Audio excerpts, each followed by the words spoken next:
तर काय म्हणता प्रेमाची पब्लिक, आजचा ब्लॉगची सुरुवात होती आपली वावरातून. बाबासोबत वावरात आलो मी, कारण की आपल्याला बाळाची भेड दुपारी 5 वाजता त्याचा फोन आला. ठीक आहे म्हटलं, मग काय लगेच तोंडाला कफन बांधला आपलं, म्हणजे शेला बांधला. कंपल्सरी आहे ते बांधाच लागते, ऊन जास्त आहे म्हणून.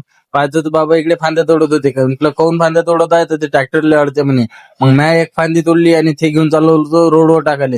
जेव्हापासून पुण्याला आलो तेव्हापासून मागं हेच आहे, वावरातले कामं कराच लागेल ना, आपण नाही करू तर कोण करणार आहे. मग ट्रॅक्टर मध्ये डिझेल गिझेल टाकलं, मी वाटपात बसलो की कधी आपलं वावर खतम होते. काही नाही बाबा म्हणे 2-3च बेड फाडायचे राहिले म्हणे, तेवढं झालं की झालं म्हणे.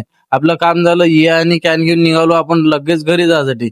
घरी जायचं होतं कारण की आज संध्याकाळी होता गावात कार्यक्रम. न्यूली लॉन्च झालेले सागर भाऊ, रील स्टार दिसले आपल्याला, सुनील दिसला, स्वप्नील दिसला आणि बाकी सगळे जण आपण भेटून घेतले. आणि तुम्ही म्हणत असाल ही रॅली कशाची, तर अहिल्याबाई होळकर यांच्या जयंतीनिमित्त यंदा आपल्या गावात पहिल्यांदाच म्हणजे रॅली निघाली होती. हे पहिलंच वर्ष होतं रॅलीचं.